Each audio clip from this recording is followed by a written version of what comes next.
Formula E, proyek buang-buang uang pajak kita akan diselenggarakan di DKI. DKI Jakarta telah resmi jadi tuan rumah Formula E pada tanggal 4 Juni tahun depan. Keputusan ini ditetapkan melalui FIA World Motorsport Council di Paris, Oktober kemarin. Pertanyaannya, relakah kita uang pajak dibayar untuk balapan tanpa manfaat? Apakah Formula E akan terus berjalan dengan banyak catatan masalah uang di sana dan sini? Dan apakah benar ada mantan pimpinan KPK pasang badan untuk Anies? Yuk kita kupas di kacamata Rian Ernest.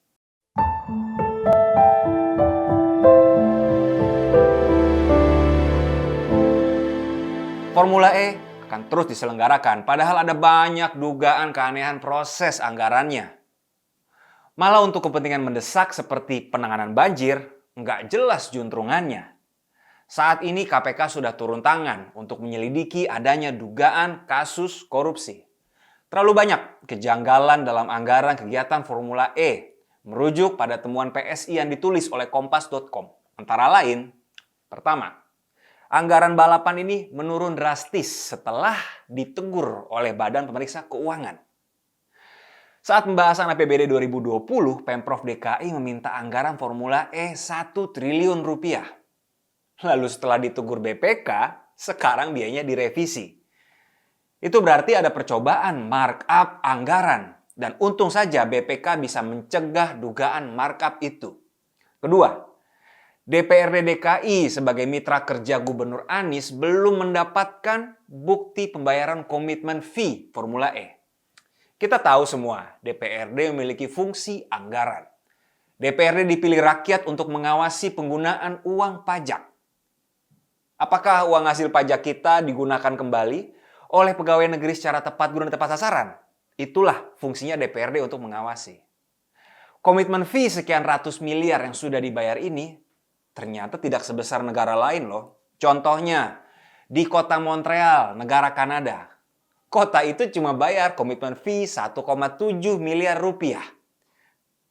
Adanya perbedaan dana yang sangat signifikan menarik perhatian DPRD DKI Jakarta. Mereka lalu meminta bukti transfer fee itu.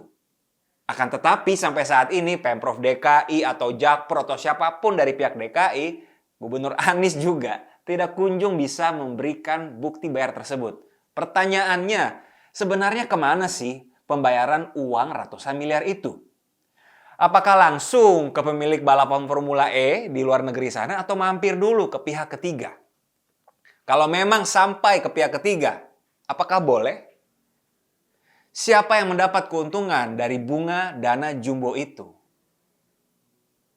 Masalah yang ketiga, Anies Baswedan sampai-sampai berhutang ke Bank DKI untuk sekedar balapan. Ini juga ngeri banget.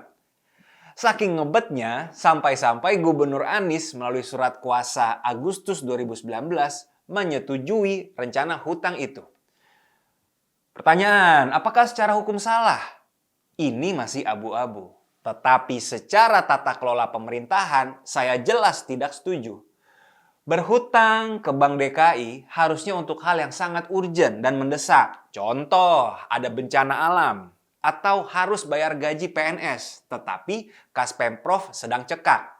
Itu bisa dimengerti kalau akhirnya meminjam ke Bank DKI. Tapi ini kok cuma untuk balapan sampai ngutang. Kenapa Gubernur Anies ngotot? Utang yang diajukan kepada Bank DKI sebagai salah satu badan usaha yang dimiliki Pemprov DKI adalah sebesar 180 miliar, angka yang tidak kecil. Gubernur Anies melakukan tindakan itu. Padahal dana untuk kegiatan ini saja belum disahkan dalam Perda. Perda baru disahkan di September 2019. Jadi ada apa ini? Kenapa segitu ngototnya memberikan persetujuan untuk berhutang padahal peraturan belum menyetujuinya? Aneh kan? Nah, sekarang saya mau geser lagi nih. Kita geser ke Bambang Wijayanto, mantan pimpinan KPK yang mengawal kasus Formula E. Bambang Wijayanto atau sering dipanggil sebagai BW adalah seorang mantan pimpinan KPK.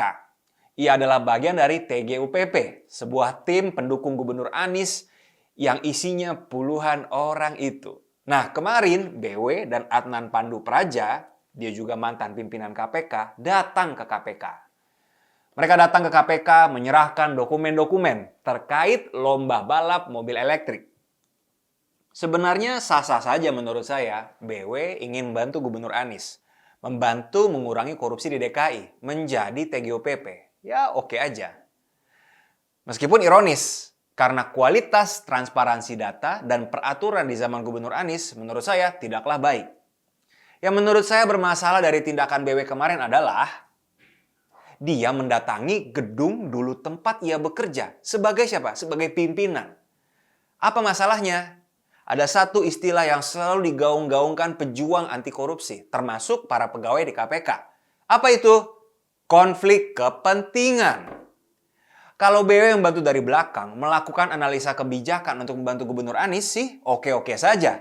Tetapi kalau sampai BW sendiri nih, menenteng-nenteng dokumen datang ke gedung KPK, apakah kita akan berharap para pegawai KPK menerima BW sama dengan warga biasa? Sama seperti saya atau Anda yang menonton kalau datang ke gedung KPK? Tentu tidak. Inilah konflik kepentingan yang jelas tampak dari tindakan BW kemarin. Jelas bukan contoh yang baik dan bermasalah secara etika. Dalam wawancaranya BW juga bilang kalau penyerahan dokumen setebal 600 halaman ke KPK supaya tidak ada yang ditutup-tutupi. Hal ini sangat kontradiktif dengan sikap diamnya dan pelitnya data dari Pemprov DKI tentang Formula E sampai-sampai fraksi PSI dan PDIP mengajukan hak interpelasi. Sebenarnya semua debat dan polemik ini, bahkan video ini, tidak akan ada kalau Gubernur Anies membuka seluruh dokumen ke seluruh fraksi di DPRD tentang Formula E. Tetapi nyatanya sampai sekarang detil dana masih gelap. Mengapa terus gelap? Ada apa ini? Siapa yang bermain dan menerima manfaat? Saatnya KPK bersih-bersih program Gubernur Anies ini. Tapi pertanyaan besarnya, berani nggak KPK? Jadi teman-teman, Gubernur Anies yang mengirim seorang BW ke KPK memberikan 600 halaman dokumen bukanlah bentuk transparansi. Transparansi sebenarnya adalah membuka semua data ke anggota dewan dan ke rakyat. Taruh di website, semua orang bisa lihat. Formula E bukan bicara rahasia negara. Formula E bukan bicara soal militer dan soal cadangan minyak bumi kita. Tidak. Formula E adalah balapan dengan menggunakan uang pajak kita. 600 halaman dokumen ke KPK adalah bentuk kepanikan dari Gubernur Anies. Penghamburan uang rakyat untuk suatu pesta yang bisa dipamerkan di pencapresan Anies 2024. Dan juga konflik kepentingan dari mantan pimpinan KPK telah menunjukkan kepada kita kualitas manajerial dari seorang Gubernur Anies. Pesan saya, kita semua warga DKI harus lebih berperan aktif bersuara. Karena kalau saya yang bersuara saja, nanti katanya gagal move on. Oke, sekian dari saya dan sampai jumpa di Kacamata Ren Ernest selanjutnya.